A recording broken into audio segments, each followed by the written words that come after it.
ప్రభువు యొక్క ఘనమైన నామమునకు మహిమ కలుగును గాక.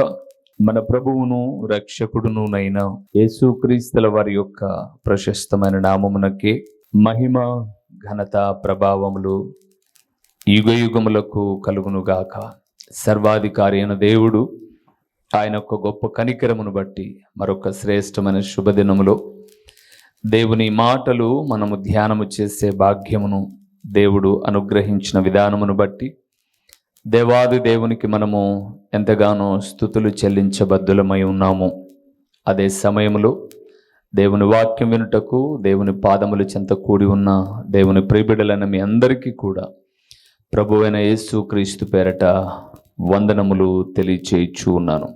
ఈ దినాన మనం ధ్యానం చేయబోతున్న అంశ భాగము ఏమిటి అనగా, దేవుని నమ్ముకున్నవారు, నేను నమ్ముకున్నవారు అనే దాని మీదనే మాట్లాడుతున్నాను ఎక్కువ కదా. ఒకప్పుడు విశ్వాసులు అనేవాన్ని, ఇప్పుడు దేవుని నమ్ముకున్నవారు ఎవరిని సన్మానించాలి? సన్మానము. ఈరోజు మీరు కొన్ని విషయాలు నేర్చుకొని కొందరిని సన్మానించడానికి పూనుకొని ఇప్పటిదాకా అలాగ లేకపోతే ఈ రోజు నుంచైనా ప్రారంభించి బహుగా దీవించబడండి. సన్మానించుట అనగా అర్థం ఏంటో మీకు తెలిసిన భాషలో ఏవైనా ఉంటే చెప్తారా? ఒకటి రెండు. సన్మానించడం అంటే శాల్వా తీసుకొచ్చి మెడలో ఒక దండ వేసి ఒక శాల్వా కప్పడమా? కాదు. అది సన్మానం అనుకోవడం పొరపాటు. అవి జరుగుతుంటాయి అప్పుడప్పుడు. రిటైర్డ్ ఫంక్షన్లోనూ, రాజకీయ నాయకులు వచ్చినప్పుడు, మందిరంలోనికి అడిషనల్గా ఎవరైనా వచ్చినప్పుడు అవి జరుగుతుంటాయి. కానీ సన్మానము అనే పదానికి సరైన నిర్వచనాలు మీకేమైనా తెలిసినట్టుంటే చెప్పండి. గౌరవించుట, ఘనపరుచుట, మూడవది అభినందించుట, నాలుగవది ఎన్నో ఉన్నాయి. నాలుగవది ప్రేమను వ్యక్తపరచుట. సన్మానించుట అనగా ప్రాముఖ్యమైనది గౌరవించుట. ఇవన్నీ పర్యాయ పదాల తర్వాత ఘనపరచుట, అభినందించుట, ప్రేమను వ్యక్తం చేయటం విన్న తర్వాత కానీ సన్మానించుట అనగానే సరైన నిర్వచనం గౌరవించుట. దేవుడు మాట్లాడుతున్నాడు, దేవుని నమ్ముకున్నవారు ఎవరిని సన్మానించాలి అంటే ఎవరిని గౌరవించాలి అన్న విషయాలు కొన్ని నేర్చుకుందాం. మూల వాక్యానికి వెళ్దాం. రోమీలకు రాసిన పత్రిక 13వ అధ్యాయము 7వ వచనాన్ని ఒక్కసారి ఈరోజు నేను చదివించే ప్రతి చోట సన్మానము అనే మాట మీద వాక్యము ముడిపడి ఉంటుంది. 13వ అధ్యాయం 7వ వచనం. ఇందుకే గదా మీరు పన్ను కూడా చెల్లించుచున్నారు. నిన్ననే కట్టినంలే పన్ను, పక్కన పెట్టి మిగతా చదువు. కాబట్టి ఎవనికి పన్ను వానికి పన్నును, ఎవనికి సుంకము వానికి సుంకమును చెల్లించుడి. ఎవని ఎడల భయముండవలెను వాని ఎడల భయమును. అక్కడ నుంచి వస్తున్నాం. ఎవని ఎడల సన్మానముండవలెనో వాని ఎడల సన్మానమును కలిగి ఉండి చాలు. ఇంకా మిగతా విషయాలు మనకు అవసరం లేదు. ప్రభువునందు ప్రియమైన వారలారా, ఎవని ఎడల సన్మానముండవలెనో వాని ఎడల ఏముండాలట? సన్మానముండవలే అని. ఓకే, దేవుడు మాట్లాడుతున్నాడు. ఎవని ఎడల సన్మానముండవలెనో వాని ఎడల సన్మానము అన్నాడు. ఇప్పుడు మీరు అడగాలి, ఎవరి ఎడల మేము సన్మానం ఉండాలి అంటే ఎవరిని మేము సన్మానించాలి? నిజమే అన్నా, మాకు తెలిసిన పలానా ఆయన రిటైర్డ్ అయిపోతే ఆయన దగ్గరికి వెళ్ళి ఒక శాల్వా కప్పి ఒక పూలదండేసి సన్మానం చేసి వచ్చాం, సరిపోయిందంటే అది ఆ రోజు వరకే. ఎవరినన్నా మనము ఒక వ్యక్తిని అభినందించి వచ్చామంటే ఆ రోజుకే. ఏదైనా ఒక కార్యానికి వెళ్ళామంటే అది ఆ రోజుకే. కానీ సన్మానం అనేది ఒక రోజుకు సంబంధించింది కాదు, జీవితకాలం అంతా కూడా చేయవలసింది. ఎవరినో దేవుని వాక్యం చెబుతుంది. ఆ మాటలు కొన్నింటిని మనం ధ్యానం చేద్దాం రండి. చాలా విషయాలు ఉన్నాయి. సాధ్యమైనంత వరకు కొన్నింటినైనా మీకు ఇదేనా నేను పరిచయం చేయడానికి ప్రయత్నం చేస్తాను. రండి ప్రియులారా, మొదటి విషయానికి వెళ్దాం. ఎవరిని సన్మానించాలో. లేవియా కాండము 26వ అధ్యాయము. ఎవరిని సన్మానించాలి? సన్మానం అనేది ఒక పూటతో సరిపోయేది కాదు కదా. కాబట్టి ఎల్లప్పుడూ సన్మానం ఉండాలి, ఎల్లప్పుడూ గౌరవం ఉండాలి. ఎవరి ఎడల చూద్దాం. 26వ అధ్యాయము 2వ వచనాన్ని చదువుతున్నాం ప్రియులారా. 26వ అధ్యాయము 2వ వచనం 104వ పేజీలో, నేను నియమించిన విశ్రాంతి దినములను మీరు ఆచరింపవలను, నా పరిశుద్ధ మందిరమును సన్మానింపవలను, నేను యెహోవాను. చాలు. మొట్టమొదటిది ప్రియులారా, దేవుని పరిశుద్ధ మందిరమును సన్మానించాలి. ఇప్పుడు మందిరానికి మనం రోజు వచ్చి ఒక దండ ఏమని కాదు, అర్థమైందా? దేవుని మందిరం ఎడల చెప్పండి, మనం ఏం కలిగి ఉండాలి? గౌరవాన్ని.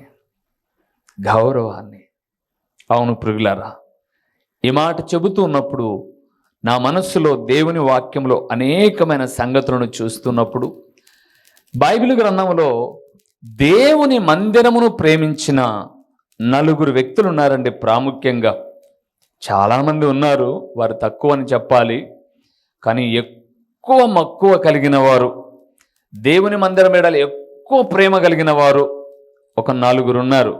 దావీదు, సొలొమోను, హిజ్కియా, కోరాహు కుమారులు. రైట్. బైబిల్ గ్రంథంలోనండి దేవుని మందిరాన్ని ఎక్కువగా ఇష్టపడిన వారు, దేవుని మందిరమును ఎక్కువగా ఘనపరిచి సన్మానించిన వారు వీరి తర్వాతనండి. ఎవరైనా వీరి తర్వాతే. వాస్తవానికి దావీదు కాలంలో మందిరం కట్టాలన్న ఆశ ఎంతగా ఉండి వేల మనుగుల బంగారాన్ని సమకూర్చాడు. కానీ దేవుడు అన్నాడు, నువ్వు వద్దు. చాలా యుద్ధాలు చేసావు, చాలా మందిని చంపినప్పుడు ఆ రక్తం అంతా భూమి మీద ఒలికింది, నీ చేతులు రక్తంలో నానిపోయాయి, నువ్వు వద్దు. నా మందిరము ఎలాంటిది? పరిశుద్ధమైనది. కాబట్టి యుద్ధములే లేనటువంటి నీ కుమారుడు ఇస్తాను నేను. సొలొమోనుకు మరొక పేరుంది, చెప్తారా? యెదిద్యా. యెదిద్యా అనగా యెహోవాకు ప్రియుడు అని. సొలొమోను అని పేరుకు అర్థం సమాధానమైనటువంటి వ్యక్తి. సరే, ఈ 3 మందిరాన్ని ఎంతగా ప్రేమించారో ఒకసారి మీకు జ్ఞాపకం చేస్తాను. ఈ 4 చూపిస్తాను. సాధ్యమైనంత వరకు త్వరత్వరతంగా చూసేద్దాం. మందిరం మీద వాళ్ళకు ఉన్న మక్కువ ఏంటో. దినవృత్తాంతములు 2వ గ్రంథము 6వ అధ్యాయము 7వ వచనము 363వ పేజీలో 7వ వచనాన్ని చదువుతున్నాం. ఇశ్రాయేలీయుల దేవుడైన యెహోవా నామ ఘనత కొరకు ఒక మందిరమును కట్టింపవలెనని నా తండ్రి అయిన దావీదు ఏమి కలిగి ఉన్నాడంట? మనోభిలాష. మనస్సు పూర్తిగా ఆశ కలిగిన వాడు దావీదు. అవును ప్రియులారా, ఎందుకు అంత మక్కువ దావీదుకు? ఏంటి అనంటే, దావీదు మనసులో ఒకటి ఉంది. నేను గొర్రెలు కాసుకునేవాడిని, ఎప్పుడు కొండెమ్మడితి తిరిగేవాడిని, రాళ్లల్లో రప్పల్లో పడిపోతూ లేస్తూ నా గొర్రె పిల్లలను కాపాడుకుంటూ బ్రతికిన వాడిని. ఎక్కడ నిద్ర వస్తే అక్కడే గొర్రెలను అలాగా పడుకోబెట్టి నేను నిద్రపోయిన వ్యక్తిని. అలాంటి నన్ను ఒక ఉన్నతమైన గృహంలో పెట్టి రత్న కంబళ్ళు అంటే విలువైనటువంటి పరుపుల మీద నేను నిద్రపోతున్నాను కదా. నా దేవునికి నేను కూడా ఒక మందిరం కడితే ఆయన మందసం ఆ మందిరంలో ఉంటుంది కదా అని ఆశ కలిగిన వాడై, మనోభిలాష కలిగిన వాడై మందిరాన్ని కట్టాలనుకున్నాడు. కానీ దేవుని సేవకుడు అన్నాడు, నువ్వు కట్టద్దు, దేవుడు పలానా ఆయన చేత కట్టించుకుంటాడు అన్నప్పుడు, పోనీ నేను మందిరానికి కావలసిన వాటంతటిని సిద్ధపరుస్తాను అని వేల మనుగుల బంగారము, వెండి వీటన్నిటిని సిద్ధపరిచాడు దేవుని సేవకుడైన దావీదు. ఈరోజు ప్రభునందు ప్రియులారా, మందిరాన్ని మనం ప్రేమిస్తే గుర్తుపెట్టుకోనండి, మందిరానికి ఎప్పుడు ఒట్టి చేతల రాకూడదు, సిద్ధపడి రావాలి.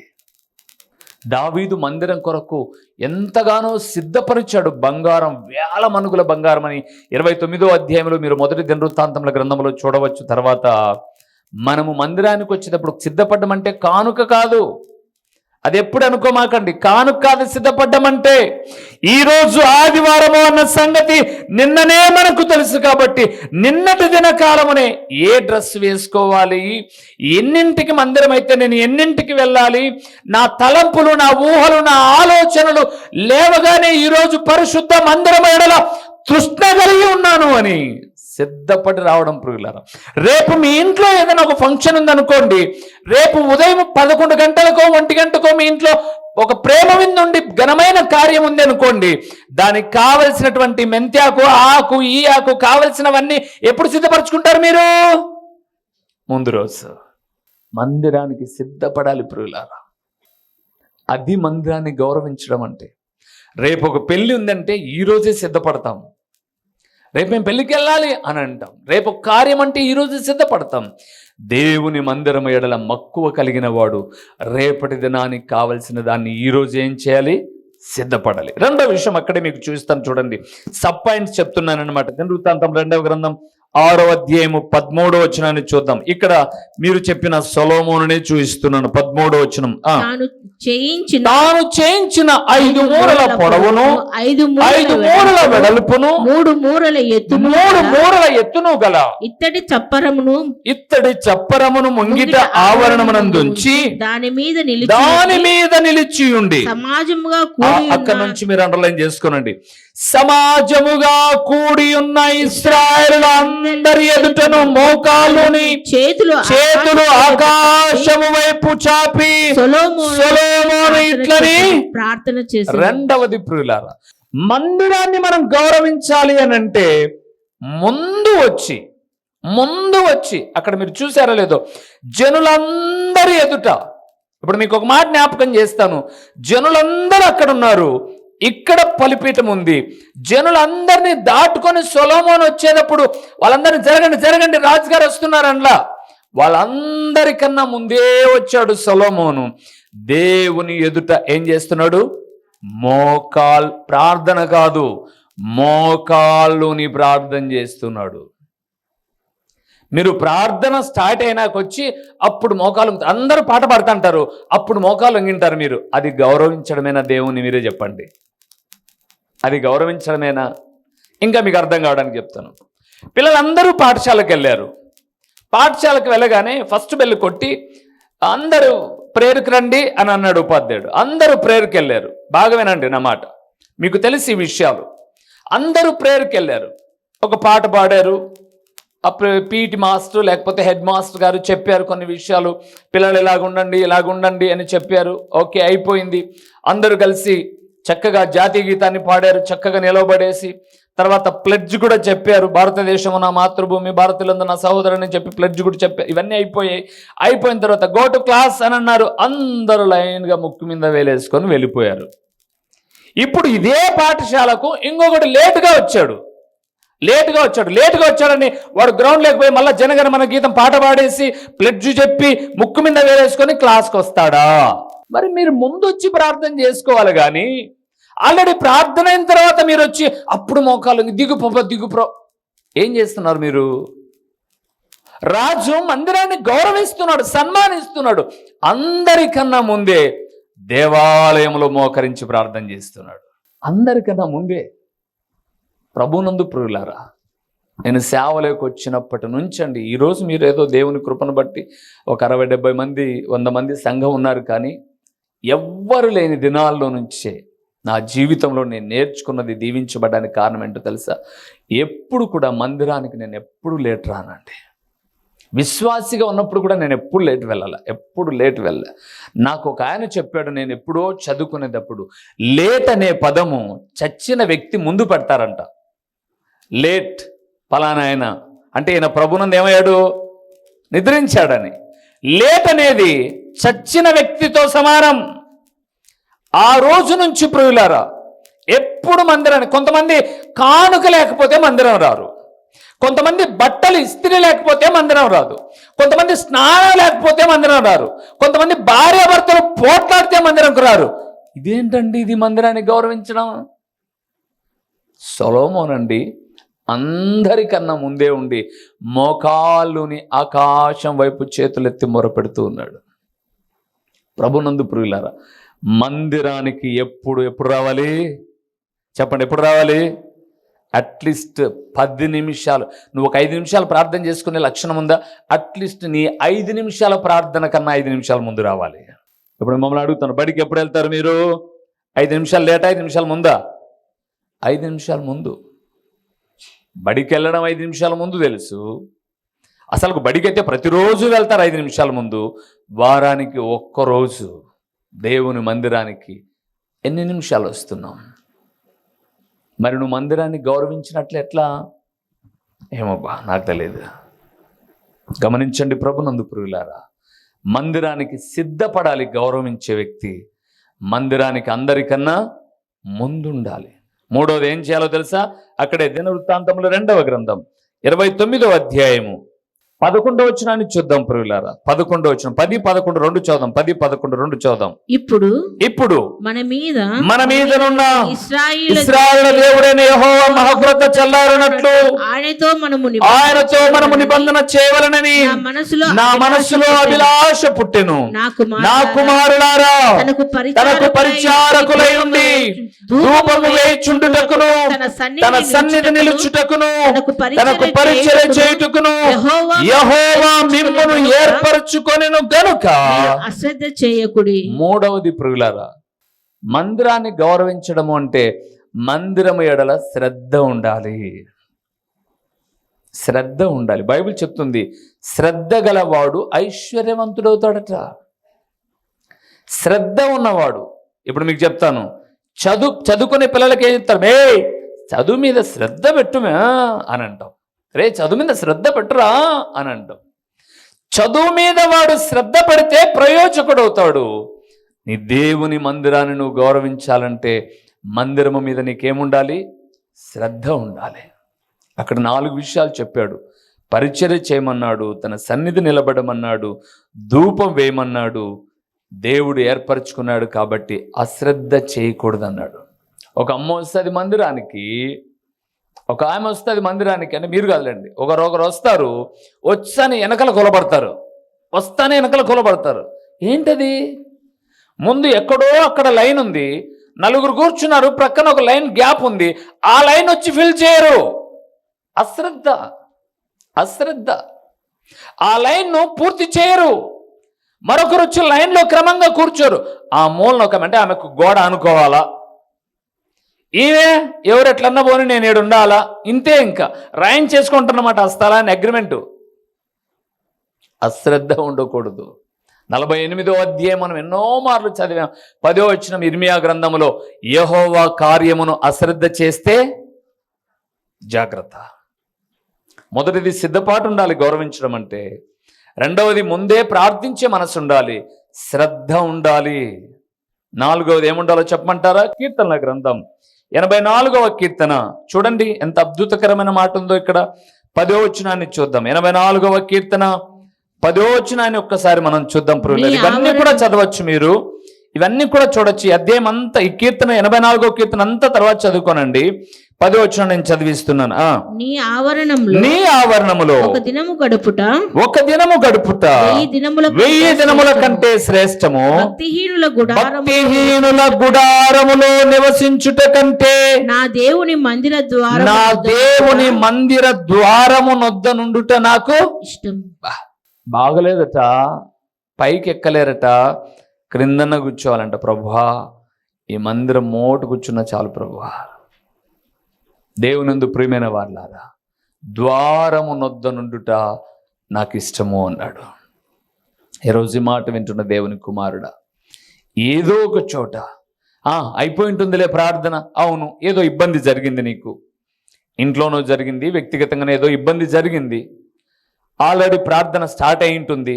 ఇంకేం పోతావు, వాక్యం స్టార్ట్ అయింటుంది కానీ అనుకోవాలన్నా మనం లేదు.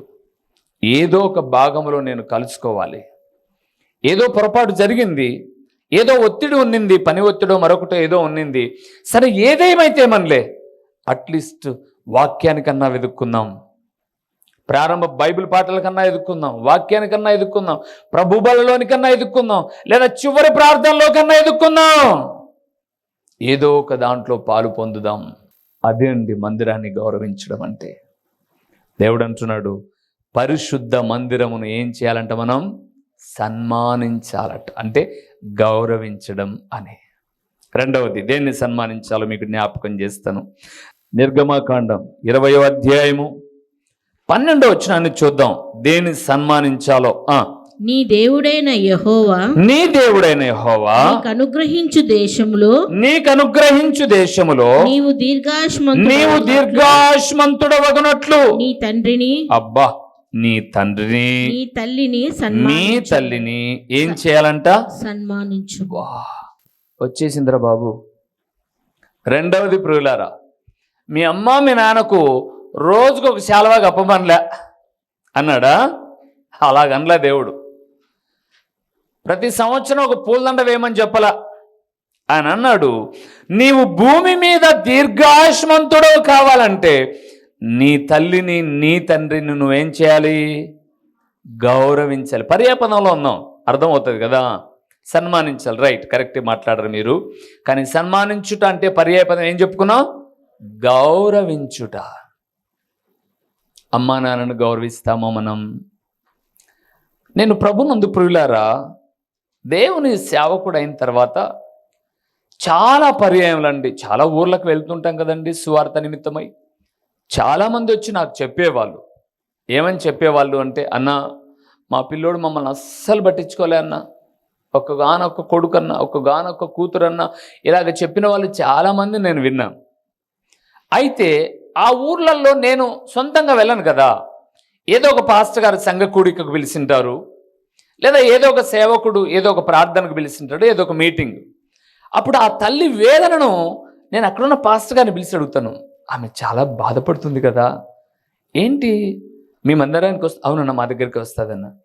మరి వాళ్ళ కొడుకు మీరు చెప్పచ్చు కదా, రే కొంచెం చూసుకోరా తల్లిదండ్రులను, వృద్ధాప్యంలో ఉన్నారని చెప్పచ్చు కదా అంటే, వాళ్ళు మళ్ళీ మాట్లాడతాం లేనా అంటారు. మీటింగ్లో కాకుండా మళ్ళీ మాట్లాడతాం లేనా అంటారు. సరే మళ్ళీ మాట్లాడినే మరలానే గుర్తుపెట్టుకొని అడుగుతాను, ఏమైంది మళ్ళీ మాట్లాడుతాను ఏంటి విషయం అంటే, అన్నా వీళ్ళు వయసులో ఉన్నప్పుడు, ఎవరు ఏ తల్లి తండ్రి ఇప్పుడు కంప్లైంట్ చేస్తున్నారో బిడ్డల గురించి, వీళ్ళు వయసులో ఉన్నప్పుడు, వీళ్ళకు పెళ్ళి అయినప్పుడు వీళ్ళమ్మ నాన్నను అస్సలు మర్యాద లేకుండా ప్రవర్తించారన్న. వీళ్ళు మర్యాద లేకుండా ప్రవర్తించారు. వీళ్ళమ్మ నాన్నను గౌరవంగా చూసుకోలే, వీళ్ళమ్మ నాన్నను గౌరవించలే. ఇప్పుడు వీళ్ళనింది కదా, మా వాడు కోడలు కొంగు పట్టుకొని తిరుగుతున్నాడని. ఈమె కొంగు కట్టేసుకొని తిప్పింది భర్తను. వీళ్ళిద్దరు అలాగ తిరిగారు కాబట్టి వీళ్ళ పిల్లలు కూడా అలాగే ఉన్నారన్నా అని చెప్పిన సందర్భాలు చాలా ఉన్నాయి ప్రియులారా. ఇప్పుడు మిమ్మల్ని నీ దగ్గరకు వస్తాను. ఇప్పుడు ఈరోజు మీ పిల్లలు మీ మాట వినలేదు అని అంటే ఒక్క మాట ఆలోచన చేయండి. మీరు పిల్లలుగా ఉన్నప్పుడు మీ తల్లిదండ్రుల మాట మీరు గౌరవంగా విన్నారా? మీ పెళ్ళైన తొలి దినాల్లో మీ తల్లిదండ్రులను గౌరవించారా మీరు? మీ పెళ్ళైన తొలి దినాల్లో మీ తల్లిదండ్రులను గణపరిచారా మీరు?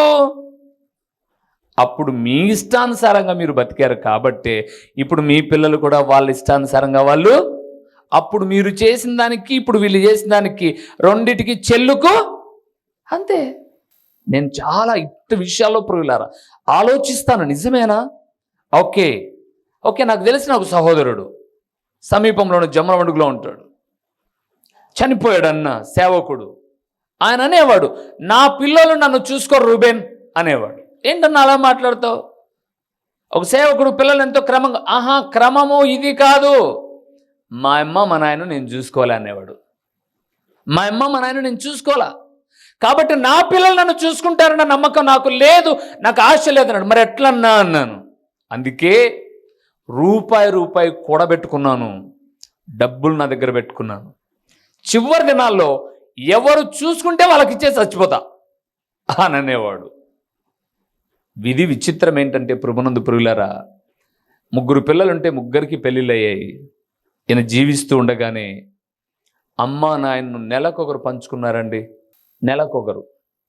అమ్మా నాయన ఈ నెల నీ కాడ ఉండాలి, రేపు నెల నీ కాడ ఉండాలి, రేపు నెల నీ కాడ ఉండాలి, పంచేసుకున్నారు. నేను అడుగుతాను ప్రభునందు ప్రియులారా, ఈ లోకంలో మనం ఈ స్థితిలో ఉండడానికి, ఇంత చక్కగా ఆరోగ్యంగా ఆయుష్కరంగా మన భార్య బిడ్డలతో మనం సంతోషించడానికి మనకు జన్మనిచ్చిన తల్లిదండ్రులు ఎన్నో నిద్రలేని రాత్రులు గడిపారు. ఎంతగానో మన మీద మమకారం. కొడుకు పుట్టాడు అనంటే ఇక వారి ఆనందానికి అవధులు లేకుండా పెరిగారు.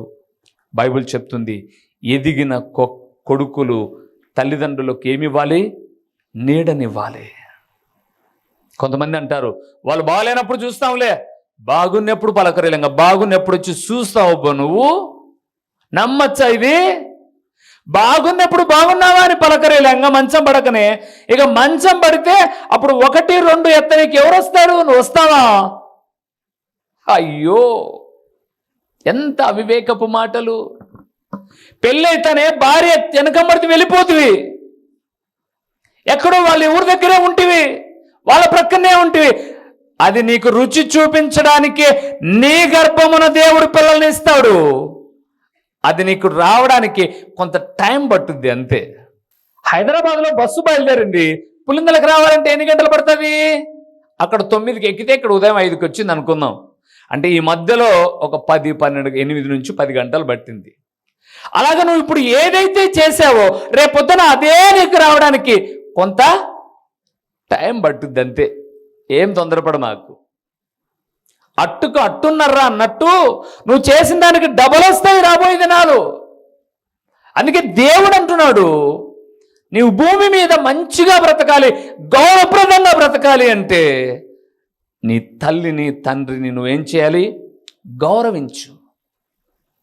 భార్యను ప్రేమించు, వద్దని చెప్పలే ఆయన. భార్యను ప్రేమించు, తల్లిదండ్రులను గౌరవించు. కొంతమంది అమ్మా నాయనతో మాట్లాడడం అంటే మన ఇంటికి పక్కింటి కుక్క వస్తే గదురుకున్నట్లండి. ఏమి చెప్పు. మిగతా వాళ్ళతో మాట్లాడాలంటే అబ్బా ఎంత ప్రేమ ఒలకబోసి, చెప్పండి ఆంటీ. అదే సొంతత్తనుకో, సొంతమ్మ అనుకో, సొంత నాయన అనుకో, ఏమి చెప్పు. ఎప్పుడు నీదొక నస్స. రే, ఏ నస్స అని నువ్వు అనుకుంటున్నావో అదే నస్స నీకు ఒకరోజు రిపీట్ అవుతుంది. బైబిల్ గ్రంథంలో దావీదుకు చాలా మంచి లక్షణాలు ఉన్నాయి. ఒక మాట చూపిస్తాను మీకు, చూద్దాం. సమూయేలు మొదటి గ్రంథము 22వ అధ్యాయము 3వ వచనాన్ని చూడండి. ఒకసారి 3వ వచనాన్ని చూడండి, ఎంత చక్కగా మాట రాయబడిందో. తరువాత దావీదు అక్కడ నుండి బయలుదేరి మోయాబులోని మిస్పేకు వచ్చి, దేవుడు నాకు ఏమి చేయనది నేను తెలుసుకునే వరకు నా తల్లిదండ్రులు వచ్చి నీ యొద్ద నుండనిమ్మని మోయాబు రాజుతో మనవి చేసి. చాలు ప్రియులారా, మా చిరునామా దైవజనులు బ్రదర్ ఓ రూబేన్ గారు, క్రీస్తు ప్రార్థనా మందిరం, డోర్ నెంబర్ 1-10-386, నగరిగుట్ట, పులివెందుల, కడప జిల్లా. మీ ప్రార్థనా అవసరాల కొరకై సెల్ నంబర్ 9989067409.